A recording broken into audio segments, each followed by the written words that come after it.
mengisi tenan-tenan yang ada di Harbor City. Begitu rekan Firda. Baik, terima kasih rekan jurnalis dari Tribun Lampung, Bayu Saputra, atas laporan Anda. Selamat bertugas kembali. Kita beralih ke informasi selanjutnya, Saudara. Korban penipuan jual beli kelinci fiktif menangis saat berada di kantor kepolisian Polsek Jenuh pada Minggu 24 Oktober 2021. Uang jutaan rupiah yang dipinjam pelaku Giang Mihdian Arfta, 28 tahun, maksud kami, warga desa Tuiri Kulon, Kecamatan Merakurak, yang dengan dalih investasi itu ternyata raib. Korban perempuan berinisial HN yang tersebut mengaku uang itu akan digunakan untuk lamaran. Informasi lebih lengkapnya akan disampaikan oleh rekan jurnalis kami dari surya.co.id. Ada Sudarsono yang saat ini sudah bersama kami. Halo Sudarsono.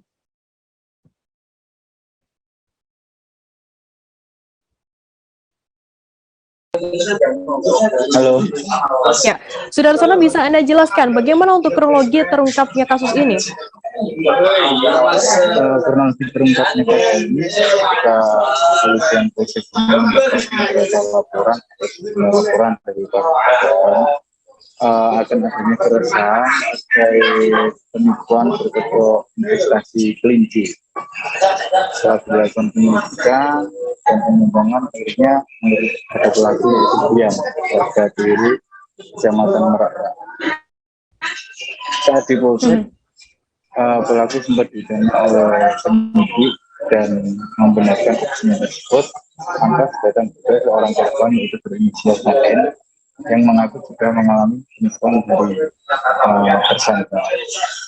Uang menurut HN, uang investasikan itu rencananya akan digunakan untuk lamaran, namun hingga kini belum kembali atau bisa dibilang itu berbeda. Sudarsono, kemudian bagaimana modus dari pelaku sendiri melakukan penipuan ini?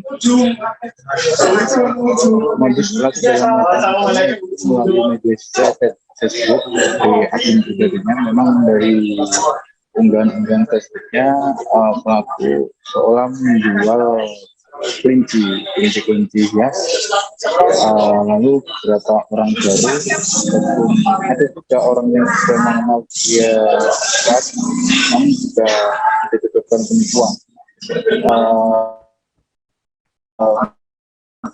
Pelaku pada dan kedua itu transaksi lancar, dia memberikan kelinci kepada korban, namun pada saat tahap ketiga dan seterusnya itu sudah mulai tidak lancar, mulai ada kendala hingga akhirnya kekurangan.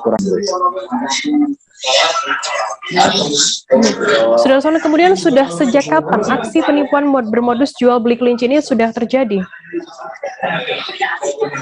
Menurut kepolisian dari hasil penyidikan dan juga keterangan pelaku, aksi yang dilancarkan ini sudah berlangsung sejak 2018, sehingga jika diakumulasi korbannya hingga saat ini sudah puluhan atau kurang lebih 50. Sedangkan untuk nilai daripada penipuan yang dilakukan sudah dihitung oleh pelaku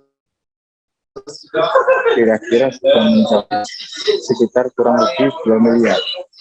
Dengan keterangan polisi kurang lebih 1,5 miliar. Lebih segitu, karena jumlahnya banyak, korbannya dan nilai investasinya macam-macam, puluhan hingga ratusan juta juga ada. Untuk korbannya sendiri total ada berapa dan akumulasi uang dari korban kerugiannya sudah berapa? Jadi untuk korban sendiri dari hasil penyidikan, karena berlangsung sejak 2018 sudah ada sekitar 50 orang. Itu berbeda-beda dengan modus dan tawaran yang berbeda yang membiarkan para korbannya. Jika diestimasi atau diakumulasi nilai keuntungan pelaku tersebut sudah sekitar 2 miliar rupiah. Baik. Dari antara KPS sudah sekitar 1,5 miliar. Oke, baik Tribuners, jurnalis kami tadi juga sudah menghimpun dari pelaku Mihdiah Arifta Putra dan juga HN korban dan juga Kapolsek Jenu AKP Rukimin. Berikut liputannya untuk Anda. Kemudian berobat di salah satu kiai, itu adalah teman ayah saya. Kemudian teman ayah saya itu nyaratkan beli kelinci di masnya. Akhirnya saya ke sana sama ayahnya. Nah, masalah pacaran alternatif itu di sana kan tiap minggu kan kayak menyembelih kelinci gitu. Jadi saya kenal baik sama masnya. Terus 1 bulan itu, terus habis itu saya udah gak pernah kembali lagi kan ibu saya kondisinya buruk. Habis itu dia udah mulai pinjam uang gitu. Saya kan sering nganter ibu saya juga pakai mobil, mungkin niatnya juga mbak ini cukai dan segala macam karena emang saya kan kerjanya di semen. Terus habis itu udah lama ngilang, terus ibu saya kan meninggal. Terus mas saya juga pinjam uang, ya pertama lancar-lancar aja katanya, ya mbak bisa percaya sama aku, kirim KTP dan segala macam. Nah kan saya juga udah tahu rumahnya kan, jadi ya saya kira ya gak apa-apa lah bantu, toh juga namanya uang kan mungkin orang lain lebih membutuhkan daripada saya, seperti itu. Terus habis itu ya udah kan, terus akhirnya nggak sampai 2 hari 3 hari gitu dia minta lagi 5 juta 6 juta kayak gitu. Ya pas waktu itu pas saya juga lagi ada uang, terus ya mbak bisa dipercaya saya kayak gitu. Terus mintanya tuh transfer cepet. Nah saya kan orangnya kan ya kayak gitu kan, namanya kan cewek. Terus habis itu ya saya langsung transfer, ya pokoknya langsung cepet gitu loh. Terus waktu kembaliannya tuh lama banget, jadi ditunda-tunda. Mbak iku ngenteni banget cair lah, mbak iku adik sing meninggal, mbak iku buli sing meninggal, mbak iku sing pokoknya aku tuh bener-bener kesal banget gitu loh. Sampai aku pernah ke rumahnya tuh juga nggak ada orang, nggak ada kayak gini. Sampai ibuku meninggal itu juga kan butuh uang juga kan, maksudnya buat selamatannya ibuku, buat ini. Terus ya mulai 40 harinya, 100 harinya itu saya ubah terus. Dari bulan Mei, Juni, Juli, Agustus, September, Oktober sampai sekarang. Terus saya juga mau lamaran juga, itu saya juga butuh duit juga buat lamaran kayak gitu. Masih aja dia nggak punya uang sampai sekarang. Mas jual beli kelinci ini sudah berlangsung berapa tahun? 2018. Untuk penjualannya lewat apa ini? Via Facebook dan juga saya jual di pasar Kerep. Terus ini kok sampai dilaporkan warga ini kenapa? Karena saya menawarkan barang yang nggak ada dan saya bilang ada karena saya terlilit hutang, saya dikejar-kejar orang terus. Orang yang kejar saya pun juga sama, sebelumnya saya hutangi dengan modus yang sama. Modusnya apa? Itu Pak, saya kan dulunya kan jual beli kelinci, jadi saya ajak ke jenis kelinci. Nah, untuk saya awalnya itu ya terlilit hutang, jadi membuat perjanjian kerjasama dengan orang-orang yang mau bantu saya itu. Rata-rata yang ditipu ini mengeluarkan uang berapa? Macam-macam Pak, ada yang awalnya itu 20 juta, terus karena ada hasil yang saya janjikan dan juga pernah menerima, memberi saya terus sampai ada yang sampai 150, ada yang 180 juta. Jumlahnya semuanya sekitar? Ada yang 1 M lebih Pak. Hampir, iya, kalau dihitung dengan hasilnya semua bisa 2 M bisa lebih. Soalnya kalau dihitung dengan hasil. Terima kasih. Jadi penangkapan diduga pelaku penjual kelinci online termasuk via WhatsApp. Penjual secara online itu awal mula membuat masyarakat ini percaya sama dia dengan dia membeli barang ada. Setelah 2 kali baru tipu muslihatnya dia digencarkan. Jadi kalau pertama beli lancar, kedua lancar, ketiga baru dia ada sengaja, ada niat untuk melakukan penipuan terhadap warga masyarakat khususnya Kabupaten Tuban. Rata-rata korban mengeluarkan uang berapa? Relatif korban yang terakhir ini 3 juta, namun korban yang lain ada yang 150 juta, ada yang 180 juta. Itu tadi Total keseluruhannya hampir 50 korban. Kerugiannya estimasi 1,5 M. Saat ini kita amankan di Polsek Jenuh untuk melakukan pemeriksaan.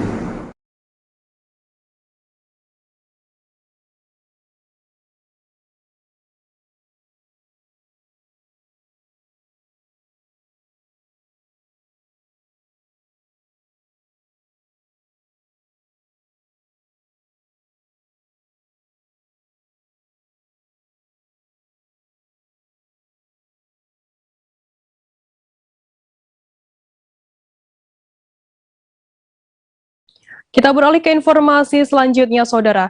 Intensitas hujan yang cukup tinggi mengguyur wilayah Kabupaten Sekadau beberapa waktu terakhir mengakibatkan sejumlah wilayah baik di desa dan kecamatan mengalami banjir ringan. Akibat curah hujan yang tinggi, sejumlah wilayah di Sekadau tergenang banjir hingga setinggi 1 meter. Informasi lebih lengkapnya akan disampaikan oleh rekan jurnalis kami dari Tribun Pontianak. Ada Marpina Wulandari yang saat ini sudah tersambung bersama kami. Halo Marpina. Ya, halo rekan Firda. Marpina, bisa Anda jelaskan bagaimana saat ini kondisi dan wilayah mana saja yang terjadi banjir? Baik, terima kasih rekan Firda. Nah, untuk saat ini memang banjir masih menggenangi beberapa wilayah di Kabupaten Sekadau, Provinsi Kalimantan Barat. Nah, seperti di Dusun Janang Sebatu, Desa Tatang Semada, kemudian Jalan Ahmad Yani, Jalan Kiolapis Sekadau, Rumah Betang Youth Center Sekadau, wilayah pesantren Al-Rahmah, dan beberapa wilayah lainnya. Nah, banjir yang menggenangi pemukiman hingga objek wisata ini memiliki ketinggian bervariasi. Nah, mulai dari semata kaki hingga sepinggang orang dewasa. Nah, khusus untuk di Desa Sebatu, ini ketinggian mencapai 1 meter.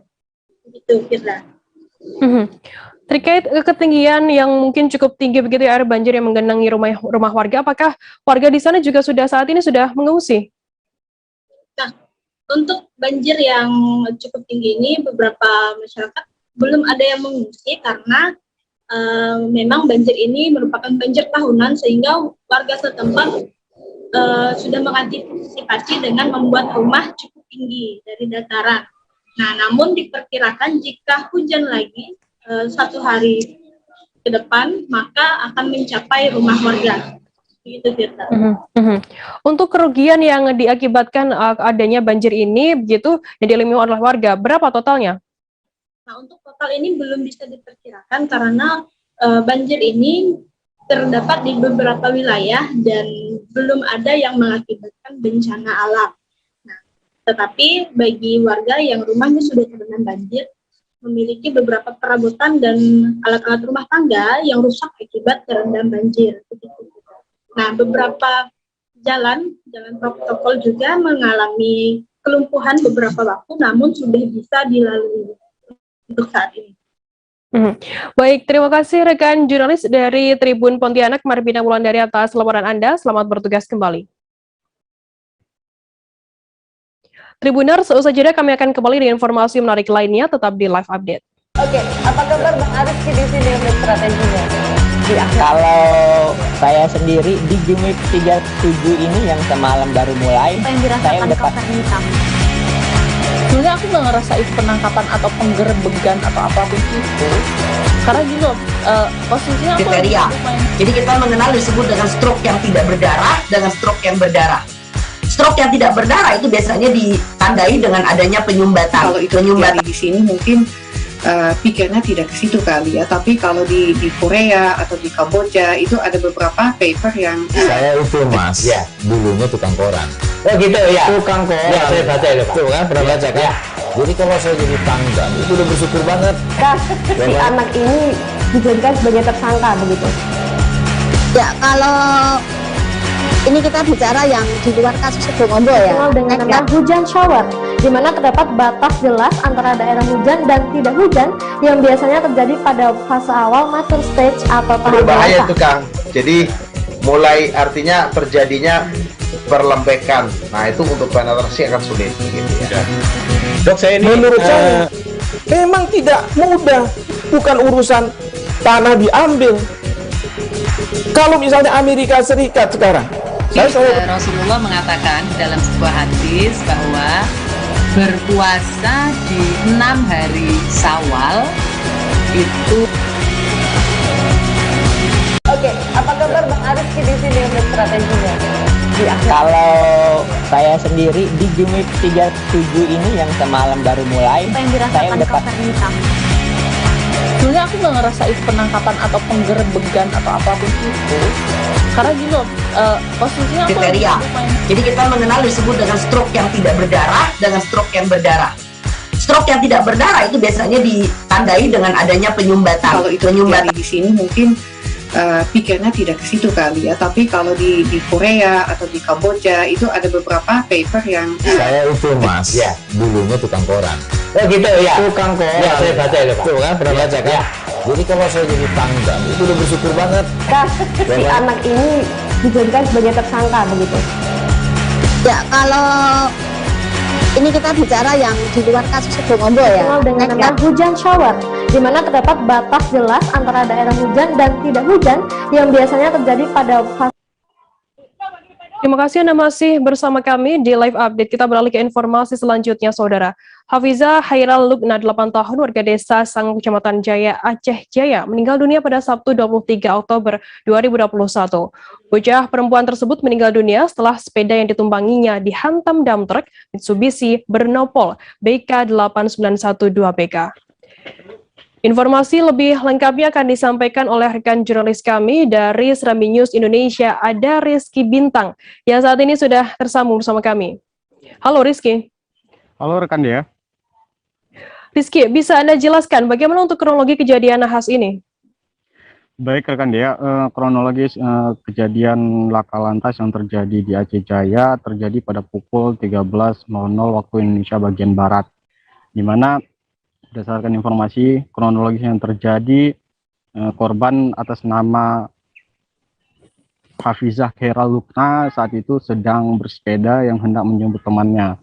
Namun saat di tempat kejadian perkara datang dump truck BK 8912BK yang melaju dari arah Lam Asan menuju Desa Sabit, di mana pada saat itu diketahui dump truck itu sendiri melaju dengan kecepatan tinggi hingga dump truck tersebut menghantam bocah yang masih berusia 8 tahun itu, yang kemudian bocah tersebut terbanting ke belakang hingga terlindas ban dump truck. Gitu rekan Firda. Rizky, lantas bagaimana untuk kondisi dari bocah tersebut seusai ditabrak oleh dump truck? Baik rekan Firda, berdasarkan data yang kita terima dari desa setempat, kondisi bocah yang masih berusia 8 tahun itu mengalami luka yang cukup parah di bagian kepala dan lengan, hingga korban diketahui meninggal dunia di lokasi kejadian. Berdasarkan pemeriksaan sementara dari pihak kepolisian sendiri, apa sebenarnya penyebab dari kecelakaan tersebut? Baik rekan Dea, hingga saat ini untuk informasi resminya dari pihak kepolisian belum ada keterangan pasti penyebab dari kecelakaan. Hanya saja untuk di lokasi kejadian sendiri itu memang badan jalan ataupun dengan kondisi bahu jalan yang sangat sempit, di mana juga jalan tersebut merupakan jalan lintas provinsi yang saat ini belum digunakan oleh masyarakat sekitar. Yang namun informasi yang kita terima bahwasanya supir ataupun pelaku yang menabrak Hafizah Hairal Lukna sendiri ini sudah beberapa kali diingatkan oleh masyarakat sekitar agar berkendara ataupun mengendarai dump truknya tidak ugal-ugalan, dan sudah beberapa kali diingatkan. Dan satu informasi terbaru juga yang kita terima bahwasannya supir dump truk itu sendiri juga masih ada kaitan famili dengan korban Hafizah Hairal Lukna. Begitu rekan Firda. Lantas bagaimana untuk kesaksian dari sopir truk sendiri seusai diamankan oleh pihak kepolisian seusai menabrak bocah tersebut? Untuk dari kesaksian dari sopir truk sendiri hingga saat ini kita masih belum mendapatkan keterangan resmi, hanya karena setelah diamankan sopir truk langsung diamankan ke kantor kepolisian takut diamuk massa lantaran sopir truk itu sendiri sudah beberapa kali diingatkan. Untuk saat ini kita masih mencoba menggali keterangan dari sopir truk terkait kecelakaan ini. Oke, baik. Terima kasih rekan jurnalis dari Serambi News Indonesia, Rizky Bintang, atas laporan Anda. Selamat bertugas kembali. Kita beralih ke informasi selanjutnya, Saudara. Kabupaten Banyuasin yang semula level 2 tiba-tiba naik menjadi level 3. Meski jumlah orang yang terpapar COVID-19 tak mengalami peningkatan. Bahkan masyarakat yang sedang dirawat maupun yang melaksanakan isolasi mandiri karena terpapar COVID-19 terus mengalami penurunan. Informasi lebih lengkapnya akan disampaikan oleh rekan jurnalis kami dari Tribun Sumsel, ada Muhammad Ardiansyah yang saat ini sudah tersambung sama kami. Halo Ardi. Halo Firda. Ya, Ardi, bisa Anda jelaskan apa analisa dari pemerintah Kabupaten Banyuasin sendiri mengenai naiknya level COVID-19 di sana? Baik, Firda, selamat siang Tribuners.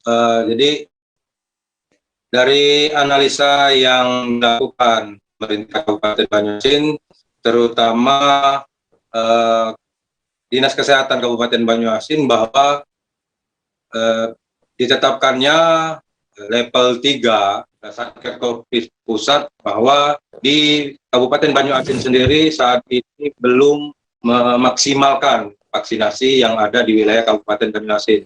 Karena saat ini sendiri Kabupaten Banyuasin belum mencapai 40% dari target 6.000 masyarakat yang harus divaksin, begitu dia. Kemudian Ardi, apa upaya yang dilakukan oleh pemerintah Kabupaten Banyuasin sendiri agar bisa segera menurunkan kembali level COVID-19 di sana?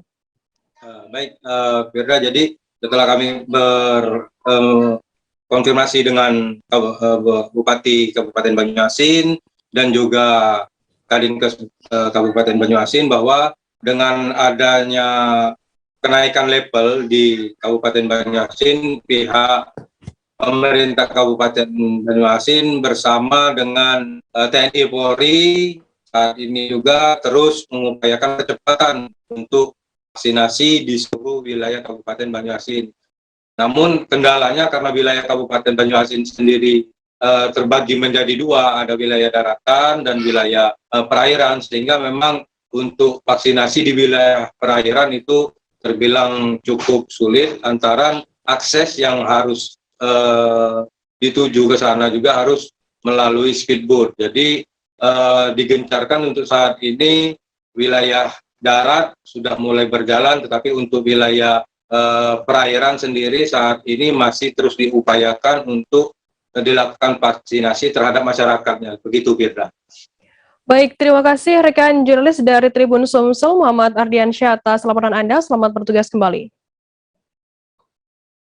Kita beralih ke Kaltara, Saudara.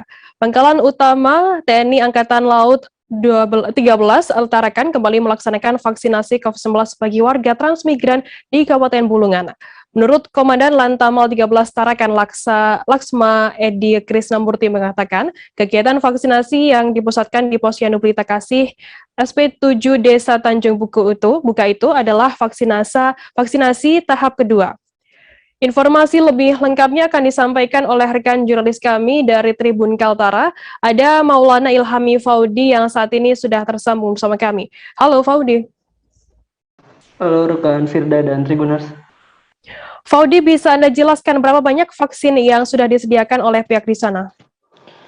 Baik, terkait vaksinasi yang dilakukan oleh Lantamal 13 Tarakan di wilayah pemukiman transmigran, tepatnya di Satuan Pemukiman 7 Desa Tanjung Buka, Tanjung Palas Tengah, itu disediakan sekitar 300 dosis vaksin merek Sinovac pada warga tanya di warga SP7 namun juga di SP6B di sekitaran pemukiman transmigran. Vaksinasi ini dilakukan sebagai kelanjutan dari vaksinasi tahap pertama yang sebelumnya sudah dilakukan pada bulan September lalu. Begitu rekan Firda. Kemudian bagaimana untuk respon dari masyarakat transmigran sendiri yang menerima vaksin kali ini? Ya, saat ditemui di sana warga memang cukup antusias begitu dengan adanya pelaksanaan vaksinasi, mengingat lokasi pemukiman transmigran di wilayah SP7 dan SP6B itu memang cukup sulit untuk diakses melalui transportasi darat. Satu-satunya cara adalah dengan menaiki speedboat atau perahu untuk mampu menembus wilayah pemukiman transmigran, sehingga dengan adanya kegiatan vaksinasi yang massal ini warga menjadi sangat terbantu karena tidak harus pergi terlalu jauh begitu untuk menuju lokasi vaksinasi yang biasanya terdapat di pusat-pusat kota. Begitu rekan Firda. Lantas, apakah akan ada vaksinasi selanjutnya di lokasi tersebut atau seperti apa informasinya? Ya, saat kami tanyakan kepada Danlanut Tamal 13 Tarakan, Laksma Edi Krisnamurti, dirinya mengatakan bahwa kegiatan vaksinasi memang nantinya akan dilakukan secara mobile oleh pihak TNI AL. Jadi tidak hanya di wilayah Kabupaten Bulungan atau di wilayah Transmigran saja, nantinya wilayah mana saja yang lokasinya memang cukup sulit ditembus oleh transportasi darat, nantinya akan dilakukan oleh pihak TNI AL. Dan nantinya tidak hanya di wilayah Kabupaten Bulungan saja, namun juga di kabupaten kota lainnya yang ada di Kaltara. Begitu rekan Firda. Baik, Tribuners, jurnalis kami tadi juga sudah menghimpun keterangan dari Komandan Lantamal 13 Tarakan, Laksma Edi Krisnamurti. Berikut liputannya untuk Anda. Kita di sini kan membantu pemerintah daerah, vaksin yang ada kami bantu, yang tersedia dari pemerintah pusat langsung kita distribusikan. Memang tadi sesuai arahan Pak Gubernur, kita ini yang kebetulan yang di Angkatan Laut yang kayak mobile. Jadi mobile, kemarin juga kita juga melaksanakan yang untuk pelajar. Karena pelajar ini kan dalam rangka untuk pembelajaran tatap muka, seperti itu. Berarti selain di Bulungan, di lokasi mana lagi? Nanti di Bulungan ya kita lihat dulu, kira-kira mana yang belum tervaksin, kita akan sasar kemudian. Masuk kabupaten kota lainnya? Iya, semuanya.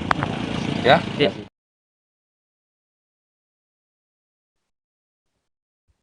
Disduk Capil Muara Enim secara kontinu terus melakukan inovasi dalam rangka meningkatkan pelayanan yang prima kepada masyarakat Kabupaten Muara Enim. Kepala Disduk Capil Muara Enim Risman Effendi menuturkan hal ini dilakukan sebagai tindak lanjut dari keluhan dan kendala yang dialami oleh sebagian masyarakat. Informasi lebih lengkapnya akan disampaikan oleh rekan jurnalis kami dari Sriwijaya Pos, ada Ardani, yang saat ini sudah tersambung bersama kami. Halo Ardani.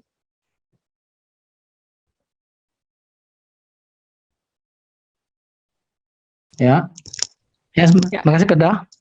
Ardani, bisa Anda jelaskan ada berapa inovasi yang ada di Disduk Capil Muara Enim ini?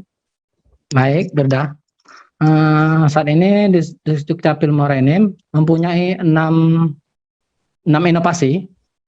Yang pertama ini jebolan desa atau jemput bola rekam dan cetak administrasi kependudukan di desa. Kedua, jebolan sekolah, jemput bola rekam dan cetak administrasi kependudukan di sekolah. Rendang pedas andalan, itu adalah singkatan dari rekam datang penyandang disabilitas, anak dan lansia. Kemudian pelandu, pelayanan updating data penduduk. Belah dadaku, begitu lahir dapat dokumen, dan artis Dukcapil, artis gratis dokumen kependudukan dan catatan sipil. Gitu Firda. Ada 6. Untuk total berapa jumlah masyarakat yang sudah terlayani dengan program inovasi ini, total ada berapa? Sampai akhir September 2021 ini, dengan melalui inovasi ini ada sekitar 2.442 dokumen dari 886 pemohon. Untuk jumlah penduduk Kabupaten Muara Enim, berdasarkan data konsolidasi bersih atau DKB, Kementerian Dalam Negeri semester 1 tahun 2001 adalah 600.053 jiwa. Terdiri dari 300.005, 898 jiwa laki-laki dan 294.155 jiwa perempuan. Melalui inovasi ini juga telah dilakukan 4.686 jiwa penduduk wajib KTP. Dan sedangkan yang direkam KTP sebanyak 4.694 jiwa atau 99,9%. Sedangkan 0,1% itu adalah remaja yang umurnya mendekati 17 tahun. Di mana mereka kita rekam dahulu, nah nanti setelah mereka berusia 17 tahun, baru KTP-nya akan dicetak. Setelah itu, begitu Firda. Ardani, berapa lembaga yang melakukan kerjasama dengan Dukcapil ini terkait adanya program-program inovasi di sana? Baiklah, untuk saat ini ada 8 lembaga yang melakukan kerjasama dengan Dukcapil Muara Enim, yaitu adalah BPJS Kesehatan, BPJS Ketenagakerjaan, Rumah Sakit Bukit Asam Medika, Imigrasi Kelas 2 Non-TPI Muara Enim, Bank Sumsel Babel Muara Enim, Bank BNI, dan Kantor Kementerian Agama Muara Enim. Dan ke depan mungkin akan bertambah, intinya Dukcapil Muara Enim akan memberikan luasan kepada masyarakat Muara Enim untuk mempermudah dalam mengurus keadministrasian kependudukan. Begitu Firda. Baik, Tribuners, jurnalis kami tadi juga sudah menghimpun keterangan dari Kepala Disduk Capil Muara Enim, Risman Effendi, dan juga seorang warga bernama Manjik. Berikut liputannya untuk Anda. Melakukan perekaman pembuatan kartu KK dan KTP elektronik bagi salah satu warga kita yang termasuk pendataan penduduk rentan. Penduduk rentan itu bisa dikarenakan sakit yang menyebabkan kemiskinan karena bencana alam atau hal lain. Nah, hari ini kita melakukan perekaman terhadap Bapak Ki Agus Manjik yang kondisi beliau pada saat ini sedang sakit. Jadi ini kita lakukan perekaman sehingga dapat diterbitkan KK dan KTP. Program Disduk Capil itu ada inovasi yang disebut dengan rendang pedas, rekam, datang, penyandang disabilitas, anak dan lansia. Jadi beliau ini termasuk salah satu juga yang lansia. Di samping memang kewajiban kami untuk melakukan perekaman penduduk yang rentan. Ini sudah dilaksanakan dari tahun 2018 berlanjut sampai dengan hari ini. Harapannya dengan program inovasi rendang pedas ini dan rekaman ataupun pendataan rentan, semoga penduduk di Kabupaten Muara Enim ini semuanya memiliki nomor induk kependudukan. Tribuners, selesai jeda kami akan kembali di informasi lainnya. Tetap di live update. Oke, apa kabar Bang Aris di sini untuk strateginya? Kalau saya sendiri di Gimik 37 ini yang semalam baru mulai, saya udah sebenarnya aku nggak ngerasa itu penangkapan atau penggerebegan atau apapun itu, karena gini loh, posisinya aku kriteria. Jadi kita mengenal disebut dengan stroke yang tidak berdarah dengan stroke yang berdarah. Stroke yang tidak berdarah itu biasanya ditandai dengan adanya penyumbatan. Kalau itu terjadi di sini mungkin pikirnya tidak ke situ kali ya, tapi kalau di Korea atau di Kamboja itu ada beberapa paper yang saya itu Mas, ya dulunya tukang koran. Oh gitu ya, Tukang koran. Ya, saya baca itu Pak. Tuh kan, pernah baca kan? Ya. Jadi kalau saya jadi tanggal itu udah bersyukur banget. Si anak ini dijadikan sebagai tersangka begitu.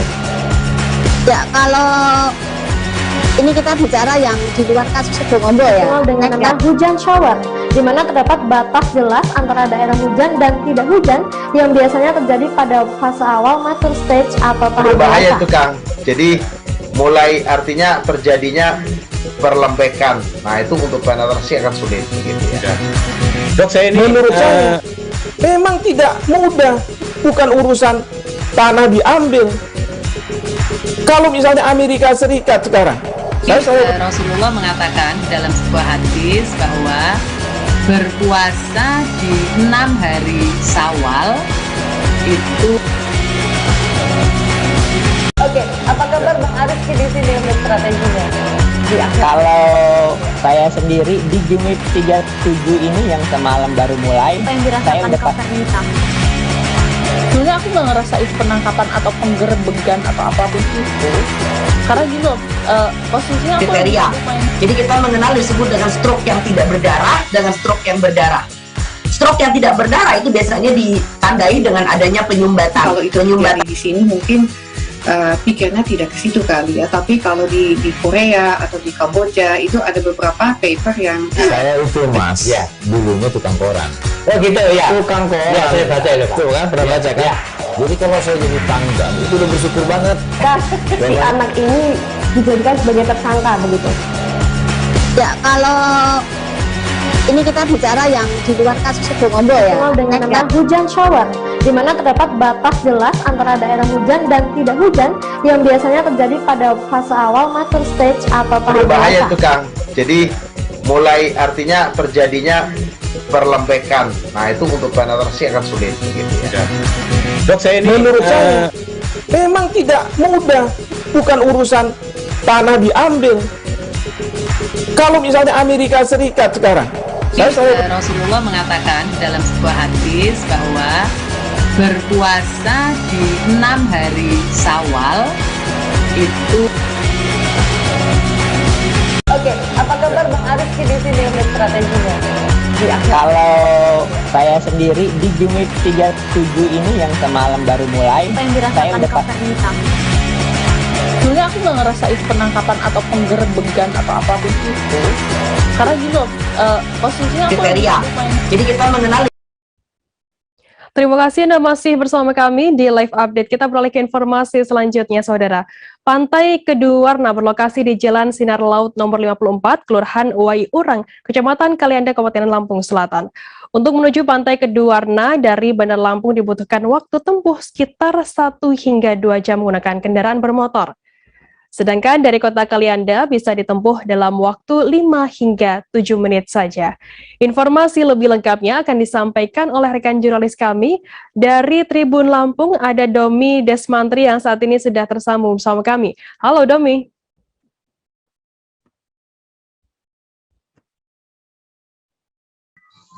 Halo rekan Firda.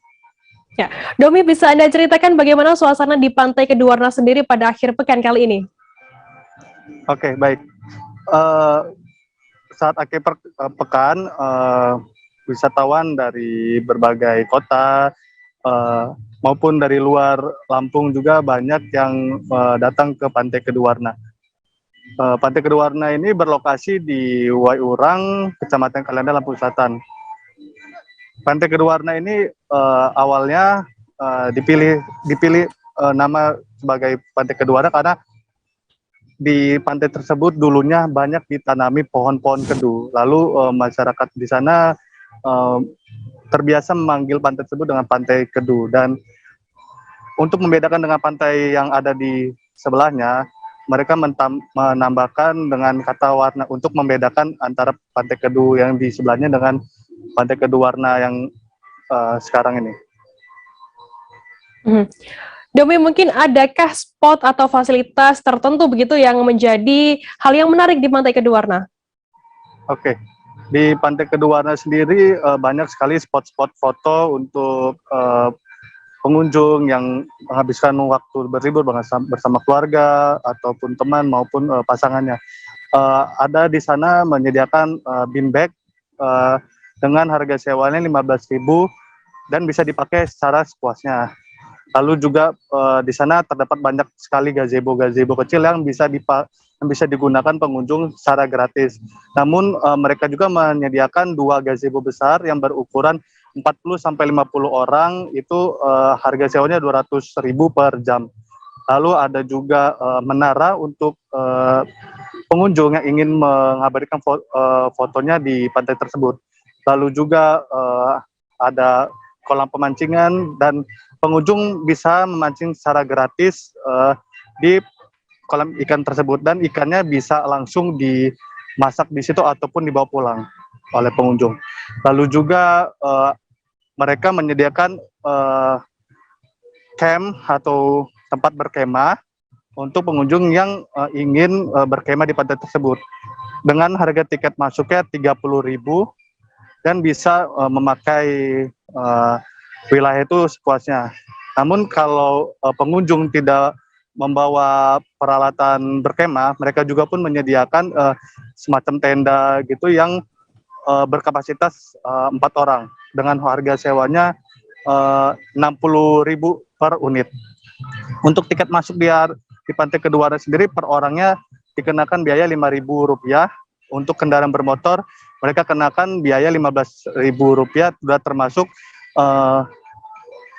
orangnya di situ, dan juga 20.000 untuk tiket parkir mobil, dan orangnya dihitung per orangnya Rp5.000. Untuk rutenya sendiri, jika Tribuners ini ingin berrekreasi di Pantai Keduwarna, untuk seperti apa informasinya? Baik, untuk penonton setia Tribuners yang ingin ke Pantai Kedu, misalkan mereka dari pusat kota Kalianda, mereka hanya perlu menempuh jarak waktu sekitar 5 sampai 10 menit untuk sampai ke Pantai Kedu tersebut. Namun jika dari pusat kota Bandar Lampung diperkirakan menempuh waktu sekitar 1 sampai 1,5 jam untuk sampai ke pantai tersebut, karena lokasi pantai tersebut berada di kota Kalianda dan tidak jauh dengan pusat kota Kalianda itu sendiri. Baik, Tribuners, jurnalis kami tadi juga sudah menghimpun keterangan dari pengelola bernama Sandi. Berikut liputannya untuk Anda. Pantai Keduwarna, kenapa mengambil Pantai Keduwarna? Ya. Karena dari informasi yang saya terima, dulunya di sini tuh banyak sekali pohon-pohon yang namanya pohon kedu. Pohon kedu. Jadi sesepuh-sesepuh dulu bercerita, katanya di sini sepanjang pantai sini tuh pohon kedu namanya. Jadi untuk tidak menghilangkan itu, kita mengambil nama Pantai Kedu. Nah, karena di sana sudah ada nama Pantai Kedu, untuk membedakan kita pakai nama Pantai Keduwarna. Karena pada dasarnya kita masih satu naungan Poldarwisnya, Poldarwis Lawu itu, kayak gitu. Nah, untuk akses ke Pantai Keduwarna sendiri itu seperti apa, Pak? Untuk akses sangat mudah sekali, sangat mudah sekali karena cuman sekitar 5-10 menit dari exit tol Kalianda. Itu. Kemudian juga akses jalannya sudah bagus, sudah halus, sudah hot mix. Kemudian kalau kita berkunjung malam juga sudah tidak khawatir karena penerangan juga sudah memadai. Kayak gitu. Nah, untuk harga tiket masuk di Pantai Keduwarna sendiri, Pak, seperti apa, Pak? Untuk tiket masuk sangat terjangkau. Itu untuk kendaraan roda 2, motor itu cuma 15.000. 15.000 itu sudah beserta penumpangnya, beserta orangnya. Kemudian untuk mobil itu parkirnya 20.000, per orangnya itu 5.000. Kemudian untuk bus hanya membedakan parkirnya aja. Untuk bus itu parkirnya 100.000, per orangnya tetap 5.000. Sudah lebih dari 10 tahun Isef Parihat menjaga cagar budaya di Bendungan Lama Pamarayan, Kabupaten Serang, Banten, peninggalan masa kolonial Belanda. Ia tetap bertekad untuk tetap merawat dan menjaga cagar budaya tersebut. Meskipun dibayar sebagai honorer, Isef mengaku senang bisa menjaga benda bersejarah peninggalan kolonial Belanda yang sangat berharga di Banten tersebut. Informasi lebih lengkapnya akan disampaikan oleh rekan jurnalis kami dari Tribun Banten. Ada Desi Purnamasari yang saat ini sudah tersambung bersama kami. Halo Desi. Ya, halo rekan Firda. Desi, bisa Anda jelaskan sudah sejak kapan Isef ini mulai merawat cagar budaya tersebut? Iya, baik, terima kasih rekan Firda. Isef Parihat merupakan penjaga cagar budaya di Bendungan Lama Pamarayan, peninggalan masa kolonial Belanda. Ia telah bekerja kurang lebih selama 10 tahun lamanya. Isef menuturkan bahwa dirinya bertekad untuk tetap merawat dan menjaga cagar budaya tersebut. Tekadnya tersebut berawal dari sejak ia sekolah di bangku SMA pada tahun 1993. Nah, menurutnya sejak tahun tersebut banyak masyarakat sekitar yang menjarah benda-benda di Bendungan Lama Pamarayan tersebut. Dari situ mulai timbul rasa prihatin dari Isef sendiri untuk tetap bertekad menjaga peninggalan kolonial Belanda tersebut. Begitu rekan Firda. Kemudian berdasarkan keterangan yang Anda himpun di lapangan, begitu mengapa? Apa alasan Isef sendiri untuk mau menjaga peninggalan kolonial Belanda itu? Iya, menurut Isef peninggalan Belanda ini harus tetap dijaga dan terus dilestarikan karena saat ini ada beberapa peninggalan Belanda tersebut yang hanya tersisa, seperti mulai dari mesin-mesin penggerak pintu air dan juga alat kontrol. Namun mesin-mesin tersebut sudah tidak dapat digunakan karena banyak dari alat kontrol tersebut tombol-tombolnya sudah pada menghilang karena dijarah oleh masyarakat sekitar. Begitu rekan Firda. Lantas mungkin bisa Anda gambarkan apa saja peninggalan yang masih tersisa saat ini, Desi? Untuk peninggalan sejarahnya sendiri yang masih berada di Bendungan Lama Pamarayan, yakni ada mesin-mesin pintu air, kurang lebih ada 7 pintu air yang dahulu digunakan sebagai mesin membuka pintu air saat air masuk dari sungai tersebut. Dan ada juga bangunan-bangunan yang ada di Bendungan Lama tersebut seperti program kontrol air dan lainnya, Firda. Baik, terima kasih rekan jurnalis dari Tribun Banten, ada Desi Purnamasari atas laporan Anda. Selamat bertugas kembali. Iya, sama-sama. Kita beralih ke informasi selanjutnya, Saudara. Sebuah bangunan rumah di Jalan 1 Maret, RT 1 RW 3, Kelurahan Pegadungan, Kecamatan Kalideres, Jakarta Barat, roboh pada Sabtu 23 Oktober. Dalam peristiwa tersebut, seorang ibu bernama Ita, 40 tahun, dan anaknya yang masih berusia 1,5 tahun tertimpa runtuhan bangunan. Informasi lebih lengkapnya akan disampaikan oleh rekan jurnalis kami dari Warta Kota Live, ada Miftahul Munir yang saat ini sudah tersambung bersama kami. Halo Miftahul. Halo Firza. Miftahul Munir, bisa Anda jelaskan bagaimana untuk kronologi robohnya bangunan rumah warga tersebut?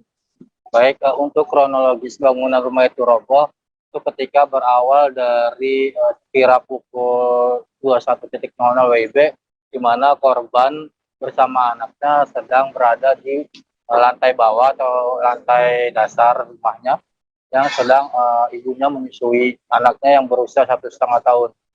Tidak lama setelah ibunya menyusui anaknya, bangunan itu tiba-tiba runtuh dan menimpa kedua orang, yang yaitu bernama Ita, usianya 40 tahun, dan seorang anak berusia 1,5 tahun. Kemudian pihak damkar sendiri langsung melakukan evakuasi untuk memberikan pertolongan pertama. Demikian rekan kerja. Untuk penyebabnya sendiri, bangunan tersebut bisa roboh begitu. Apakah saat ini sudah ada informasinya? Baik, untuk pihak kepolisian sampai saat ini masih menyelidiki kasus bangunan roboh tersebut dengan memasang garis polis line atau garis yang berwarna kuning di depan rumah atau di depan bangunan milik Ita. Kemudian dari keterangan warga sekitar bahwa bangunan itu memang sudah tua atau sudah lapuk sehingga mudah runtuh ataupun roboh. Demikian rekan kita. Untuk kondisi dari dua korban tersebut saat dievakuasi seperti apa? Baik, saat dievakuasi, pihak petugas pemadam kebakaran awalnya berhasil membawa atau mengeluarkan jenazah seorang anak berusia 1,5 tahun. Kemudian anak itu dilarikan ke rumah sakit. Tidak lama berselang, tugas pemadam kebakaran kembali mengevakuasi ibu dari bayi tersebut bernama Ita, yang pada saat itu kondisinya masih kritis atau masih bernafas. Namun selama perjalanan menuju rumah sakit umum daerah Kalideres, ternyata nyawa korban tidak bisa diselamatkan dan keduanya pun dinyatakan meninggal dunia. Demikian rekan kerja. Munir, kemudian bagaimana? Apakah korban ini dan juga anaknya dimakamkan di mana? Baik, sesuai dari keterangan tetangga korban, keduanya sudah dibawa ke Subang, yaitu kampung halaman daripada Ita, karena keluarga Ita berada di sana, yang nantinya tadi pagi sudah dibawa oleh keluarga ke Subang. Demikian, Kang Firda. Baik, Tribuners, jurnalis kami tadi juga sudah menghimpun keterangan dari Nyai, tetangga korban. Berikut liputannya untuk Anda. Ya, kita kan di dalam ya roboh itu 8:30. 8:30 apa tuh? Malam. Oh, malam.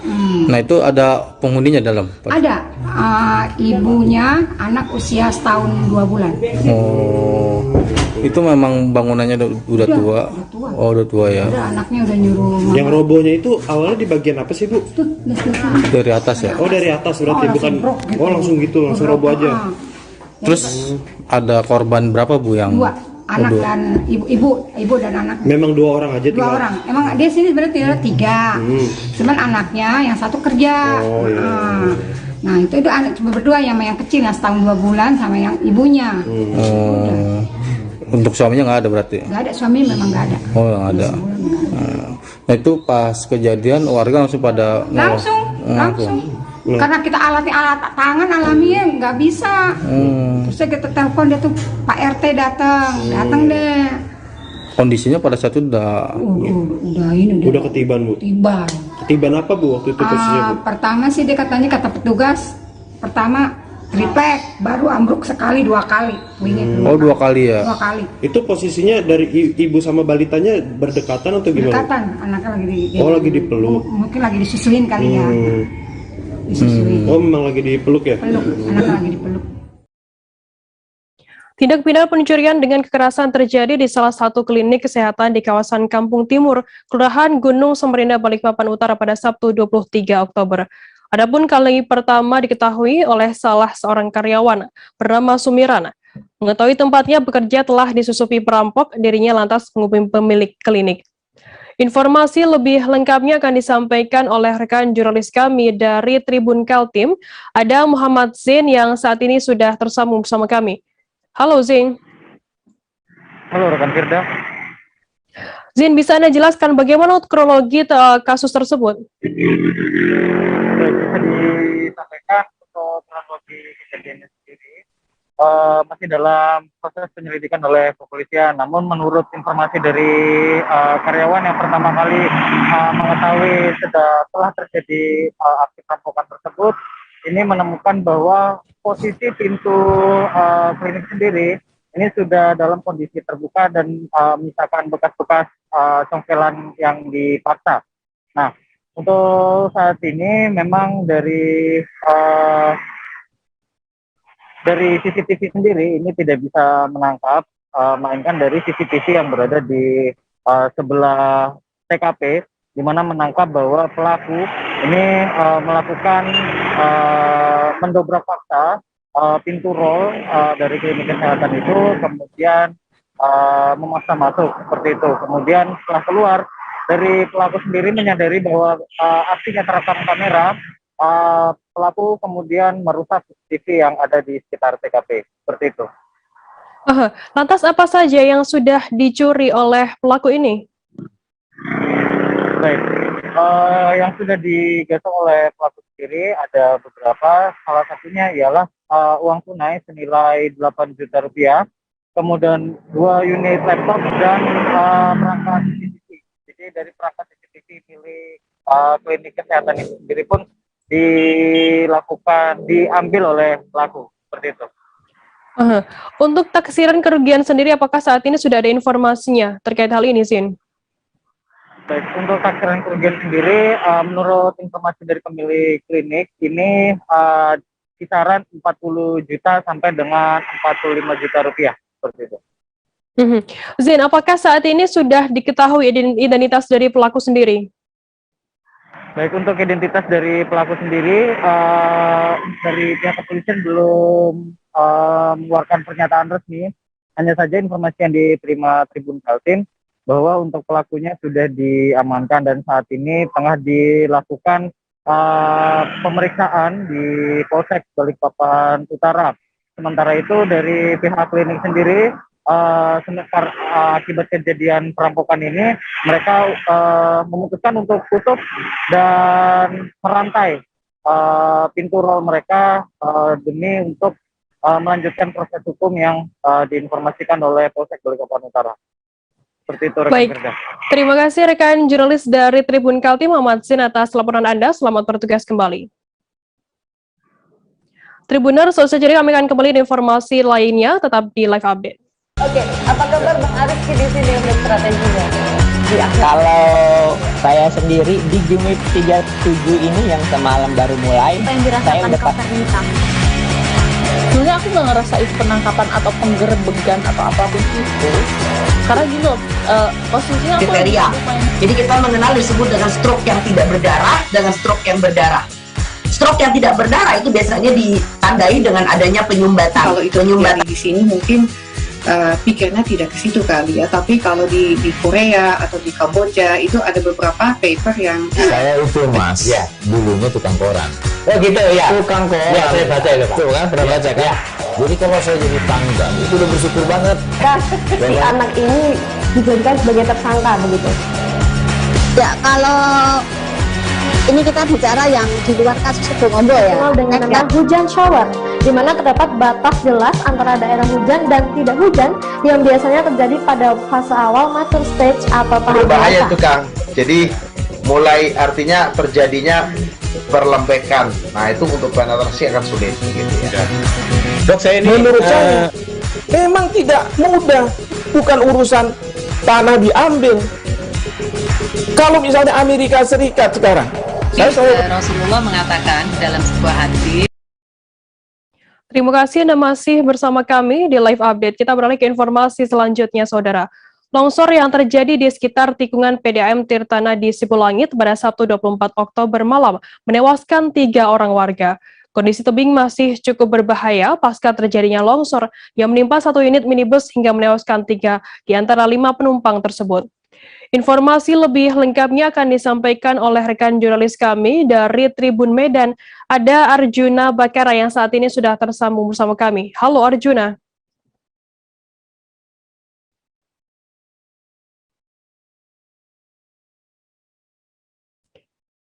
Halo rekan Arjuna.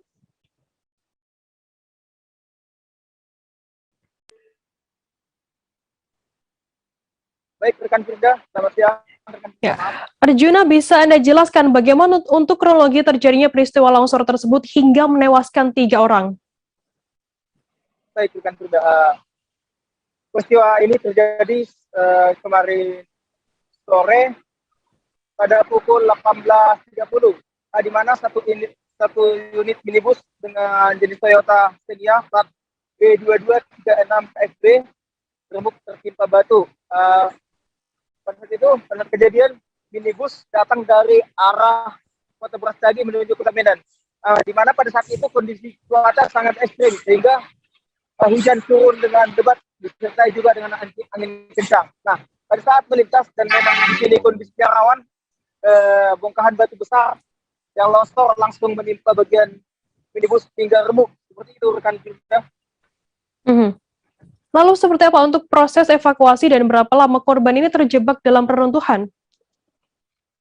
Baik rekan Firda, korban seluruhnya bisa dievakuasi setelah 3 jam berjalannya evakuasi. Apalagi kemarin malam kondisi gelap. Ini berbeda dengan lokasi saya melaporkan dengan kondisi titik kejadian.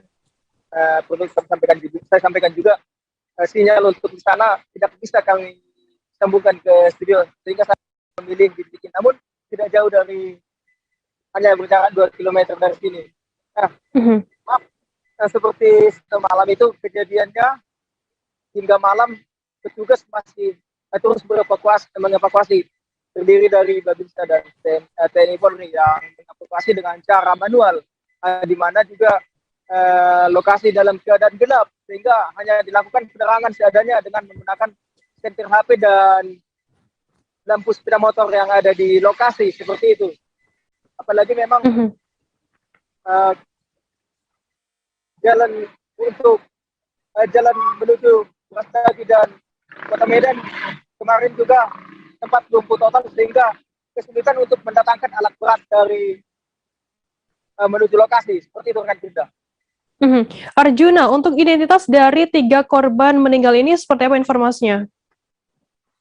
Baik rekan Firda, identitasnya seperti yang kami himpun, jenazah ketiga korban sudah dibawa ke rumah sakit Adam Malik, di mana di antara korban ada ibu dan anak, yakni itu Layani Burubangun dan anaknya Lotika Sari Burusembiring.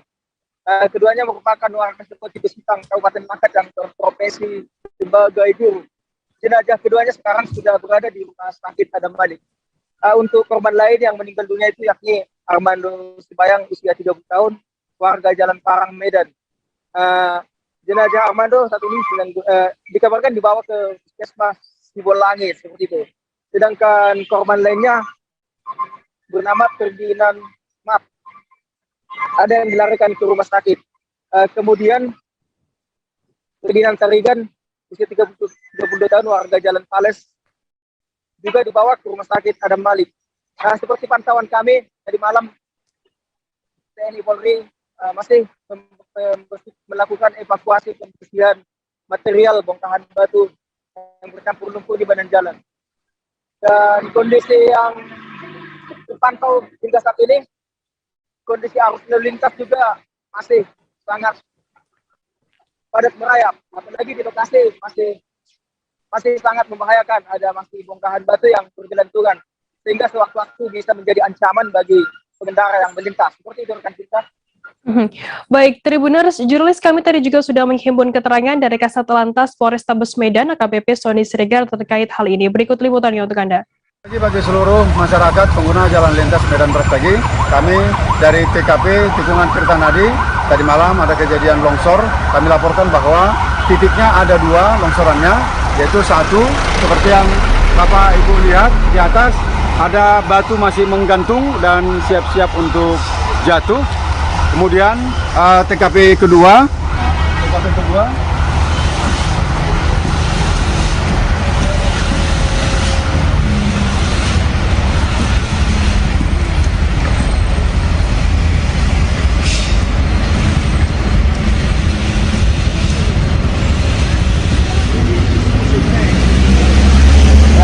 Ini TKP kedua, bebatuan juga masih menggantung dan termasuk ini sebatang pohon yang sangat besar dan di atas itu juga ada pohon yang sudah siap-siap untuk tumbang.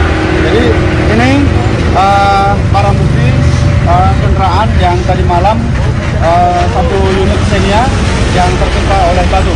Sementara jalur kami lakukan buka tutup dan sambil untuk melakukan pembersihan. Kami himbau kepada seluruh masyarakat yang tidak berkepentingan mendesak atau yang sangat krusial sekali tidak usah melakukan perjalanan Medan Brastagi ataupun Brastagi Medan supaya lebih aman. Terima kasih.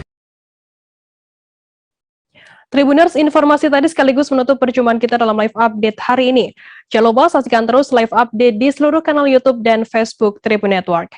Saya Firna, wakil rekan petugas, pamit undur diri. Terima kasih dan sampai jumpa. Jangan lupa like, subscribe, dan share ya!